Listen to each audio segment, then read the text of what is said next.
So you got good and bad news, huh? It's kind of a 50-50 proposition. Half the people in town are happy and the other half not so happy. But it was lights, camera, action at Doak Campbell Stadium tonight as the Florida State Seminoles opened their 1987 season at home against Texas Tech.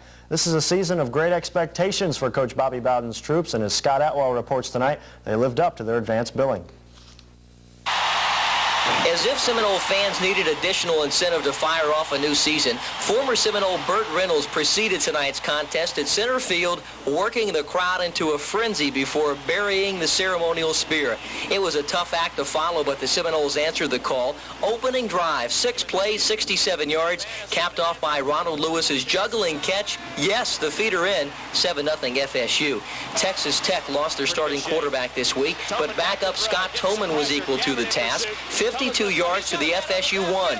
Seminole defense held for 2 plays, but on the third try, Tech made it a 7-7 game. The two sides traded short touchdown runs and missed extra points. It was 13-13 when Derek Schmidt launched a 44-yarder that also launched him into the FSU record book, surpassing Greg Allen as all-time scorer. When I came here, that's all I heard, Greg Allen. And to really break one of his records and have a chance to go on is really special. Following a Tech fumble, the Tribe had an easy 25-yard march to pay dirt. Danny McManus slipping and sliding for a 23-13 lead. But the Seminole game plan was to pass, and McManus and Herb Gaynor were the chief beneficiaries. Gaynor 128 yards in this TD. McManus fired for 275 and 2 touchdowns. Me and Herb, we've been around here for a while. We know what each other's going to do. We're like, we can think with each other's mind. But yeah, he had a great day today. He's definitely our #1 receiver. Defensively, the Tribe gave up 182 yards rushing, but went on to an easy 40-16 win. Not too bad for a rainy opener. We had no turnovers tonight or penalties offensively until it didn't make any difference. And finally, back to Burt, who flew in for the dedication of FSU's new football dormitory, Burt Reynolds Hall. The one thing about a marquee, you see your name up in lights, but tomorrow it's gone and Tom Cruise's is up there, So this thing, hopefully will stay for a while. Next week, the Seminoles will leave the friendly confines of Burt Reynolds Hall and head on the road to East Carolina. The Pirates tonight upset NC State. Scott Atwell, Channel 6 Eyewitness Sports at Florida State. Meanwhile, Florida A&M was making it a Tallahassee doubleheader across town at Bragg Stadium, but the news was nowhere nearly as good. The Rattlers were manhandled by the Golden Tigers of Tuskegee, and as Don Evans tells us, the Rattlers were never in this one. Florida A&M came out for their season opener with one main thought. Their defense had to dominate Tony Carroll and Tuskegee's passing, but it was the Tigers' defense that dominated. The huge Tuskegee line kept the pressure on the Rattlers' Andre and Oscar Williams all night long. Meanwhile, Quincy native Tony Carroll had all night to do this. Tigers' third possession, and Carroll finds Richard Beavers for 38 yards all the way to the Rattlers' 15. 3 plays later, Carroll's target was Rossell Daniels, who had gotten open in the corner of the end zone for an 11-yard touchdown. It was 7-0. Next time they got the ball, second quarter, Carroll rolled out again, and he had plenty of time to hit Beavers again. This time the play went for 38 yards again to the Rattlers' 35-yard line. Another 17-yard pass to Beavers set up this touchdown to another Quincy native, Richard Zanders. Tuskegee had been waiting for this for a year since the Rattlers beat them 17-9 last year.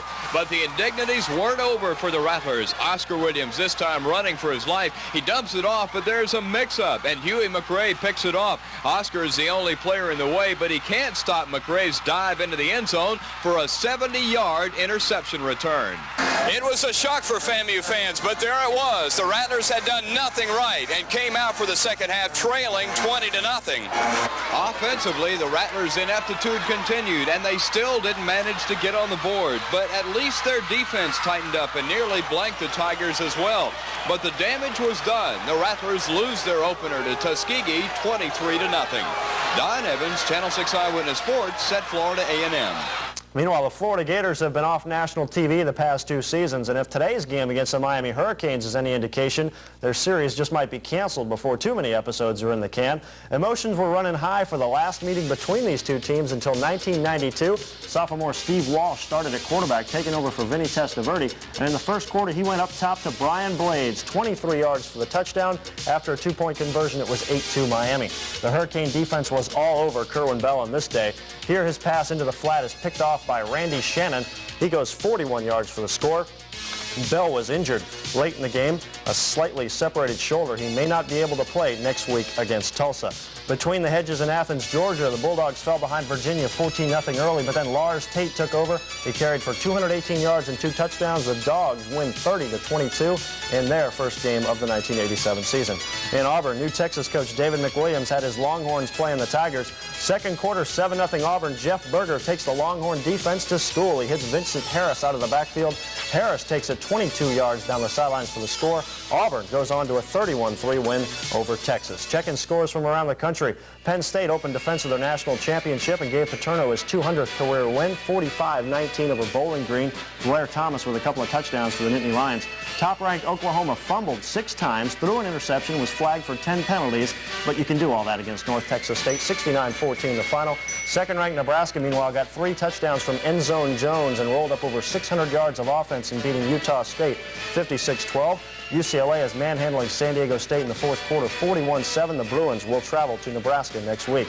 The LSU Tigers made Mike Archer a winner in his head coaching debut, 17-3 over Texas A&M. Clemson 49-0 over Western Carolina. The Washington Huskies 10 better than Stanford. The Tennessee Volunteers are 2-0 now after beating Colorado State 49-3. The Vols turned 4 turnovers into touchdowns. Bill Curry's first game at the helm of the Alabama Crimson Tide was a 38-6 win over Southern Mississippi. Bobby Humphrey with 2 touchdowns for the Tide. Mississippi State blew out Southwestern Louisiana.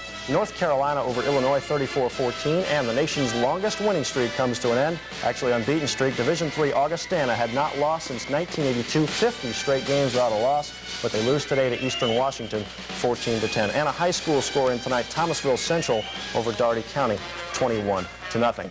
What would the U.S. Open be without John McEnroe? Well, it would definitely be less interesting, to say the least. Mack was back in rare form today, though more off the court than on. Oh, he did manage to beat Slobodan Zivojevic, but it took him 5 sets to do it. It was after losing the second set that Mack really let loose on chair umpire Richard Ings and a CBS sound man. Where'd you pull that up? Look, officiating up. I've had enough of this conversation, all right? I've had enough of this conversation, all right? What are you going to do next? You need a point game penalty? Look. I mean, it's got nothing to do with me. It's got nothing to do with me. Do me a favor, stick that mic up.